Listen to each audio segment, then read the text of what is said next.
लेकिन अगर मैं बात करूँ सिर्फ एमआईएम की, तो सिर्फ एमआईएम को उतने वोट नहीं मिलेंगे, ये आप भी अच्छी तरीके से जानते हैं। वंचित बहुजन आघाड़ी ने मुस्लिम कैंडिडेट दिया है। मुझे लगता है हिशाम उस्मानी शायद अपक्ष लड़ने की तैयारी में है। अगर कोई पार्टी उनको टिकट देती है तो ठीक है ना, तो शायद अपक्ष लड़ेंगे।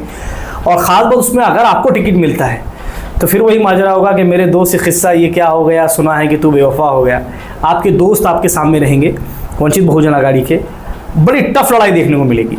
आप जज्बाती सियासत की बात कर रहे हैं, कहाँ है किराड़पुरे के टाइम, कहाँ जज्बात गए थे? शाहगंज का जब फसाद हुआ, जब जज्बात कहाँ गए थे आपके?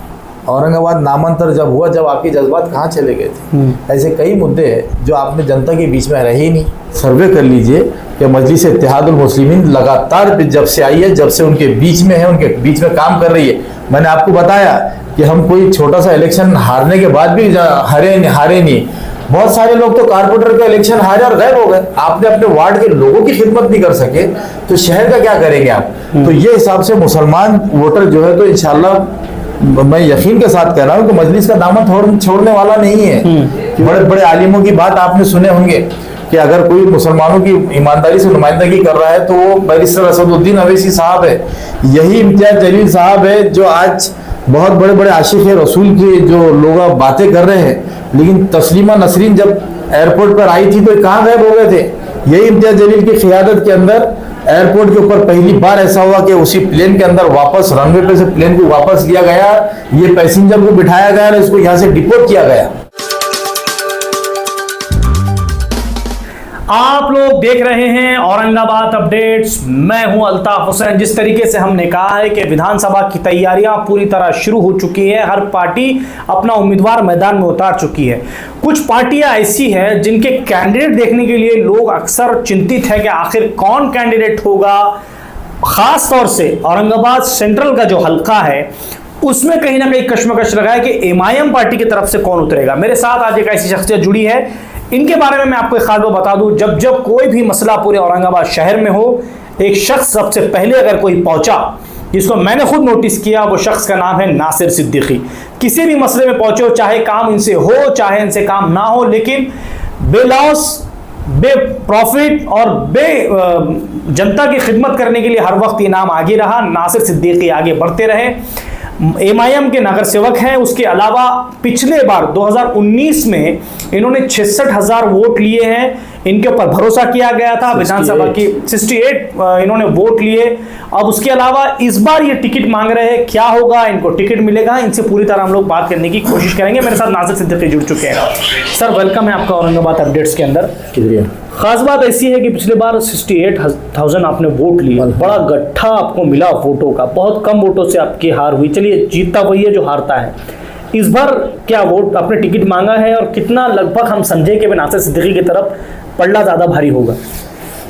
देखिए, सबसे पहले तो मेरे कायदीन का मैं शुक्रिया अदा करूंगा कि उन्होंने मुझे 2019 के अंदर इलेक्शन यहाँ से कंटेस्ट करवाया था, सेंट्रल असम्बली हल्के से। और यहाँ की आवाम का मैं बेहद ममनून व मशकूर हूँ कि जिन्होंने मुझे 68,325 लगभग 70,000 के करीब वोट भी दिया था, जबकि मेरा इतना बड़ा तारुफ नहीं था। लेकिन मजलिस इत्तेहादुल मुस्लिमीन का जो तारुफ था माशाल्लाह काफ़ी बड़ा हो चुका था, क्योंकि लोगों ने मजलिस के ऊपर 2 मरतबा भरोसा जताया था। एक मरतबा इम्तियाज जलील साहब को एमएलए बनाकर और दूसरी मरतबा एमपी बनाकर जो है तो मजलिस के ऊपर जो भरोसा जताया था, और कहीं ना कहीं मजलिस उनकी उम्मीदों पे खरे उतर रही थी। तो वहीं अवाम ने भी मुझ पर भरोसा जताया, लेकिन कुछ अल्लाह की मर्ज़ी के बगैर कुछ नहीं होता है। तो कुछ वोटों से मेरी हार हुई, लेकिन उसके बाद भी मैंने इलेक्शन तो हारा, लेकिन हिम्मत नहीं हारा था मैं। और दूसरे ही दिन जब मैं अपने घर के ऊपर बैठा था, मेरे कायद मोहतरम बैरिस्टर असदुद्दीन अवैसी साहब का मुझे कॉल आया कि कहाँ हैं आप? तो मैंने कहा कि घर में हूँ। तो घर में क्यों बैठे आप? आपको लोगों ने जब इतनी बड़ी तादाद में वोट दिया तो आप उनका शुक्रिया अदा कीजिए, बाहर निकलिए और लोगों के काम कीजिए। तो उस दिन से लेके आज के दिन तक मैं आवाम की खिदमत के लिए कोशिश कर रहा हूँ, जद्दोजहद कर रहा हूँ।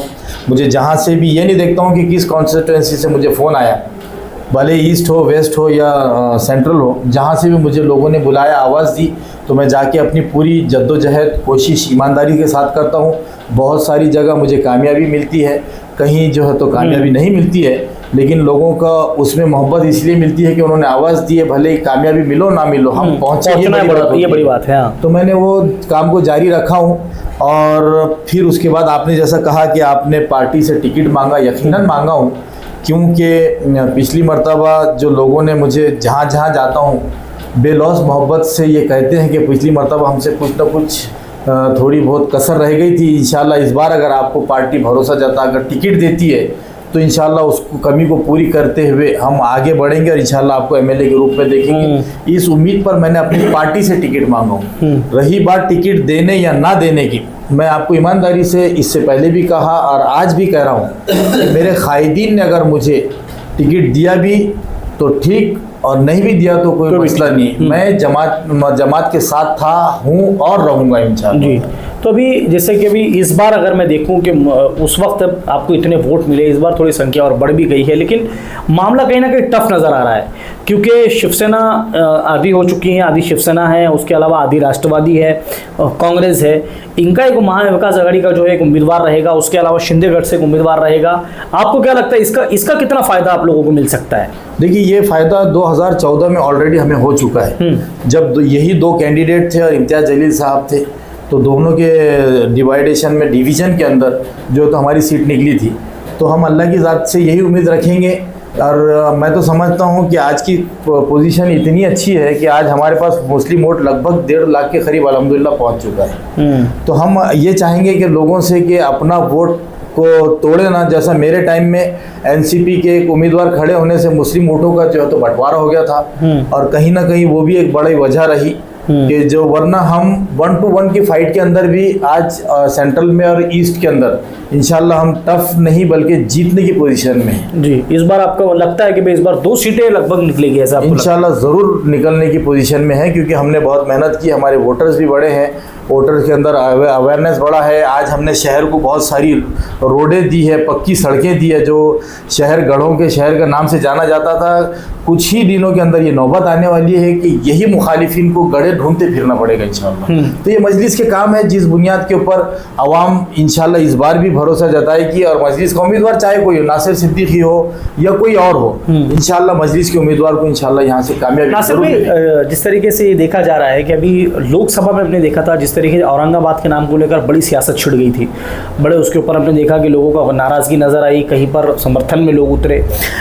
अब लोकसभा का जब इलेक्शन हुआ उस वक्त औरंगाबाद के नाम को लेकर फॉर्म भरे गए, औरंगाबाद के नाम को लेकर चर्चा में था, आपको पता है। लेकिन इस बार भी अगर देखा जा रहा है तो ये कहा जा रहा है कि औरंगाबाद का नाम है, औरंगाबाद ही रहेगा इलेक्शन तक, इलेक्शन के बाद किया जाएगा। तो इसको किस तरीके से देखे जनता? क्या वाकई में औरंगाबाद का नाम औरंगाबाद ही इस वक्त है या छत्रपति संभाजी नगर हो गया है या इलेक्शन के वक्त लगा गया? आखिर क्या मामला, आपको क्या नजर आता है इस मामले में? देखिए, आज ही मैं न्यूज़पेपर की कटिंग मेरे पास में आई है कि पिछले इलेक्शन में ही इलेक्शन कमिश्नर ने ये बात कह दिया था कि आने वाला इलेक्शन और ये लोकसभा का इलेक्शन ये औरंगाबाद के नाम पे होंगे। जी, जैसा कि आप बोल रहे हैं कि लोगों के अंदर गुस्सा है, यकीनन है, क्योंकि हमारे शहर का नाम तब्दील किया और तब्दील करने वाले कोई और नहीं, भाजपा ने नहीं किया।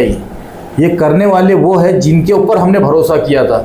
ये कांग्रेस, यही एनसीपी और यही शिवसेना जो आज मुसलमानों के वोटों के लिए जो है तो दर बदर भटक रही है। तो आज इन्हीं ने हमारे पीठ में खंजर घोंपा है, तो लोग इसको भूलेंगे नहीं। अब वो किस तरह उसको सज़ा देते हैं या माफ़ करते हैं ये तो लोगों का नज़रिया रहेगा, लेकिन इसके अंदर बहुत बड़ी गलती जो है यही सेक्युलर पार्टियों की। और हम यही कहते हैं कि आज अपनी सियासी ताकत को हम मजबूत नहीं करेंगे, ऐवानों में हम बैठेंगे नहीं, तो हमारे साथ ऐसे हादसात और पेश आएंगे। तो हम यही चाहते हैं कि ऐवानों में हमारे मसाइल को उठाने वाले, हमारे मसाइल को समझने वाले हमारे बीच के लोग सही। हमने सब पे भरोसा करके देख लिया। क्या आप यकीन करेंगे कि यही कांग्रेस, यही एनसीपी और यही शिवसेना ने हमारे शहर का नाम बदल दिया? ये लोग भूलेंगे नहीं। मैं समझता हूँ कि ये वाकई में हमारे लिए बहुत दर्द की बात है कि हमारा शहर जो तारीख़ी शहर हैसियत रखता है, आज इन लोगों ने उठा, सोचा नहीं समझा नहीं, किसी के बाप ने बम्बई में बड़े बड़े ख्वाब देख लिया और उसकी ख्वाब की ताबीर पूरा करने के लिए उनको औरंगाबाद ही लगा। मैंने तो ये डिमांड भी किया था कि पूरा महाराष्ट्र तुम्हें इतनी छोटी सोच क्यों बना रहे कि एक छोटे से शहर को जो है तो आप संभाजी नगर का नाम दे रहे। अरे आपकी सोच बड़ी कीजिए, आप पूरे महाराष्ट्र को जो संभाजी नगर राज्य कर दीजिए आप, उसके ऊपर हमारे को ऑब्जेक्शन नहीं है। लेकिन ये छोटी सोच के लोगों ने छोटा काम किया, उसके आने वाले वक्तों के अंदर उनको कहीं ना कहीं इसका खामियाजा भुगतना पड़ेगा। नासिर भाई, एक तरफ इलेक्शन अगर देखा जा रहा है कि आप ये कह रहे हैं कि लगभग 1.5 लाख के करीब पहुंच रहे हैं, वोटों का गट्ठा आपके पास में है, लेकिन अगर मैं बात करूं सिर्फ एमआईएम की, तो सिर्फ एमआईएम को उतने वोट नहीं मिलेंगे, ये आप भी अच्छी तरीके से जानते हैं। वंचित बहुजन आघाड़ी ने मुस्लिम कैंडिडेट दिया है। मुझे लगता है हिशाम उस्मानी शायद अपक्ष लड़ने की तैयारी में है। अगर कोई पार्टी उनको टिकट देती है तो ठीक है, ना तो शायद अपक्ष लड़ेंगे।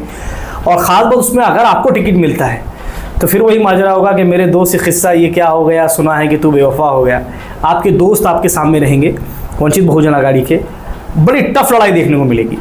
देखिए, वंचित आघाड़ी जब तक हमारे साथ में थी एक अच्छा अलायंस था और यकीनन उसका फ़ायदा भी हुआ था।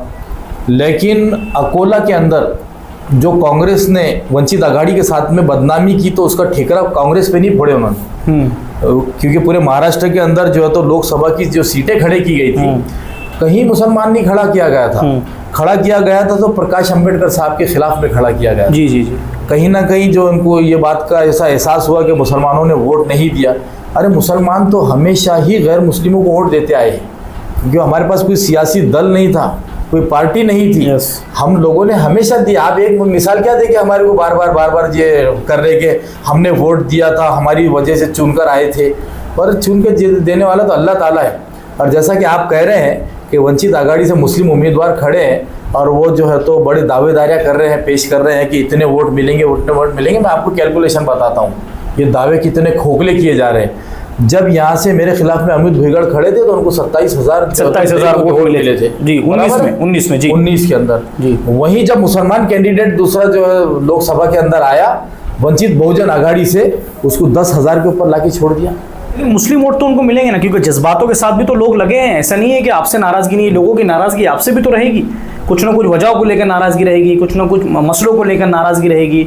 और जिन कैंडिडेट का नाम ले रहे हैं वो भी तो आज 30 सालों से जनता के बीच में, जनता के मसलों को लेकर कहीं ना कहीं अटैचमेंट है लोगों के साथ, भले ही जज्बाती उनका मामला हो, लोगों के साथ जुड़े हैं। तो क्या आपको लगता है ना कि मुस्लिम समाज उनको वोट देगा? यकीनन मैं बता रहा हूँ आपको, ये बड़ी ईमानदारी से बताऊंगा। जो 30 साल आपने बोले उसमें 10 निकाल लीजिए। 20 साल, पिछले 10 साल से आप गायब है, फील्ड पर है ही नहीं। आप फील्ड पे काम नहीं करे आपने। दूसरी बात, आप जज्बाती सियासत की बात कर रहे हैं। कहाँ है किराड़पुरे के टाइम, कहाँ जज्बात गए थे? शाहगंज का जब फसाद हुआ, जब जज्बात कहाँ गए थे आप? औरंगाबाद नामांतर जब हुआ, जब आपके जज्बात कहाँ चले गए थे? ऐसे कई मुद्दे हैं जो आपने जनता के बीच में रहे ही नहीं। तो आपको मुसलमानों का, जब आप हमारे से भी थोड़े बहुत नाराज़ है, आप बोल रहे हैं, यकीनन हमसे गलतियां हुई होंगी। हमारे से गलतियां वो हुई जो काम वालों से होती है। जो काम करता है उससे गलतियां भी होती है। वो कहीं ना कहीं उसका हमको इंसाफ मिलेगा। लोग ये तो कहेंगे कि कुछ छोड़ो गलतियां हुई, लेकिन इन्होंने काम करने की कोशिश की है, ग्राउंड के ऊपर डटे रहे। लेकिन जो लोग एकदम गायब हो गए थे मार्केट से, आज वो 20 साल पुराने किस्से सुनाएंगे आपको कि हमने ये किया था, वो किया था, लेकिन पिछले 10 साल का हिसाब पहले देना पड़ेगा। तो जनता के अंदर आप देख लीजिए, सर्वे कर लीजिए कि मजलिस इत्तेहादुल मुस्लिमीन लगातार जब से आई है, जब से उनके बीच में है, उनके बीच में काम कर रही है। मैंने आपको बताया कि हम कोई छोटा सा इलेक्शन हारने के बाद भी हारे नहीं। बहुत सारे लोग तो कारपोरेटर का इलेक्शन हारे और गायब हो गए। आपने अपने वार्ड के लोगों की खिदमत नहीं कर सके तो शहर का क्या करेंगे आप? तो ये हिसाब से मुसलमान वोटर जो है तो इंशाल्लाह मैं यकीन के साथ कह रहा हूँ कि मजलिस का दामन छोड़ने वाला नहीं है। क्योंकि आज जो है बड़े लेवल के ऊपर बैरिस्टर असदुद्दीन अवैसी साहब भी जिस तरह हिंदुस्तान लेवल पे उनकी नुमाइंदगी कर रहे हैं, बड़े बड़े आलिमों की बात आपने सुने होंगे कि अगर कोई मुसलमानों की ईमानदारी से नुमाइंदगी कर रहा है तो वो बैरिस्टर असदुद्दीन अवैसी साहब है। यही इम्तियाज़ जलील साहब है जो आज बहुत बड़े बड़े आशिक रसूल के जो लोग बातें कर रहे हैं, लेकिन तस्लीमा नसरीन जब एयरपोर्ट पर आई थी तो कहाँ गायब हो गए थे? यही इम्तियाज़ जलील की क़ियादत के अंदर एयरपोर्ट के ऊपर पहली बार ऐसा हुआ कि उसी प्लेन के अंदर वापस रनवे पे से प्लेन को वापस लिया गया, ये पैसेंजर को बिठाया गया और इसको यहाँ से डिपोर्ट किया गया। मतलब ये जो सरजमीन है औरंगाबाद, उस मलून की वजह से नापाक नहीं की गई। तो ये मजलिस का नज़रिया है, ये मजलिस की सोच है, ये मजलिस के काम है। तो मजलिस के साथ आवाम जुड़ी है, मजलिस किसी लीडरों के साथ जुड़ी नहीं है।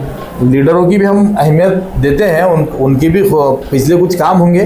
तो आइए आप लोगों के साथ पहले काम कीजिए, डायरेक्ट वोट लेने के दावेदारी मत कीजिए। अच्छा, मेरा आखिरी सवाल ऐसा है, जैसे कि इस बार आपको लगता है कि विधानसभा में ये मामला बनेगा कि हिंदू समाज आपको वोट करेगा? देखिए, हम बार मैंने ये पहली बार नहीं है, मुसलमानों को अदर कास्ट का वोट मिलना बहुत नामुमकिन सी बात होगी पूरे हिंदुस्तान लेवल के ऊपर। जो बीजेपी के शाहनवाज खान और ये भी खड़े थे तो उनको भी हार का सामना करना पड़ा, जबकि वो बीजेपी से उम्मीदवार थे। तो ये जो लोग दावे कर रहे हैं ना कि हमको वंचित आघाड़ी के 35,000 मिल जाएंगे, 30,000 मिल जाएंगे, ये मैं अभी भी बोल रहा हूँ, ये खोखले दावे हैं, नहीं मिलने वाला है। इसीलिए मुसलमानों ने ये समझ गया कि जहाँ पे हमारी काबिल एतमाद जो है तो तादाद है, तो हम क्यों ना वन साइड हम जो तो वोटिंग करें, क्योंकि आज हमने जो है तो 28 सीटें ऐसी निकाले हैं जहाँ पे 30% से ज़्यादा मुसलमानों की आबादी है। हम उसके ऊपर बहुत मेहनत कर रहे हैं और इंशाअल्लाह ताला हम यही चाहेंगे कि मुसलमान जो आज 1.5 करोड़ महाराष्ट्र में बसते हैं, वहाँ 9 सीटें जाती है आपकी, क्योंकि आपको अदर कास्ट वोट ट्रांसफ़र नहीं हो रहा है। आपको मैं बताता हूँ 2019 के अंदर राष्ट्रवादी का जो उम्मीदवार था उसने सिर्फ और सिर्फ मुसलमानों को वोट लेके हमारी सीट को नुकसान पहुँचाया है। तो ये लोगों को समझ में आ चुकी है बात। ये आप ये खोखले दावे करिए मत। मुसलमानों को राष्ट्रवादी के भी हिंदू वोट नहीं दे रहे, यहाँ पे दलित समाज से जो वंचित आघाड़ी से जो खड़े थे उनको भी वोट नहीं मिल रहे हैं। तो ये देखिए, ये बातें में बेबुनियाद है। आज हमारा वोट हमको ही ट्रांसफ़र करके किसी ना किसी तरीके से ज़्यादा परसेंटेज वोट करके हमको जीत हासिल करना पड़ेगी। दूसरी कास्ट के लोग, ऐसा माहौल बनाया गया थे, वो लोग भी अच्छे थे, उसमें सेकुलर माइंडेड है, लेकिन उनकी तादाद बड़ी कम है साहब, जो कि वो वोट मिलते भी नहीं और उनकी तादाद पे वोट नहीं। लेकिन अल्हम्दुलिल्लाह बहुत सारे ऐसे इलाके हैं जहाँ से मुसलमान अपने बलबूते पे आ सकता है, लेकिन शर्त यही है कि हमारा वोट बिखरे ना। और बिखरने वाले जो मार्केट में घूम रहे हैं, जो लेवल के ऊपर सुपियारी ली गई है, तो लोग आज समझ चुके हैं और इंशाल्लाह उनके ट्रैप में फंसने वाले नहीं। इंशाल्लाह मजलिस इत्तेहादुल मुस्लिमीन की जीत यकीनी होगी। ठीक है, ये थे नासिर सिद्दीकी साहब। जैसा इनका मानना है कि आने वाले वक्तों में जो इलेक्शन होना है उसी के चलते इनका ये दावा है कि सेंट्रल हल्का और पूर्व हल्के से AIMIM की सीट यानी जीत यानी पक्की है। अब देखना ये है आने वाले वक्तों में जनता इन पर कितना ध्यान रखती है। नासिर सिद्दीकी साहब ने उम्मीदवारी मांगी है, टिकट अपने पार्टी से मांगा है। अब खास बात ऐसी है, क्या MIM के सुप्रीमो या इम्तियाज जलील साहब महाराष्ट्र अध्यक्ष इनकी तरफ रुख करेंगे, टिकट इनको मिलेगा, क्या होगा, देखने के लिए हमारे साथ जुड़ते रहिए। कैमरामैन जियाउल हक के साथ मैं अल्ताफ हुसैन, आप लोग देख रहे हैं औरंगाबाद अपडेट्स।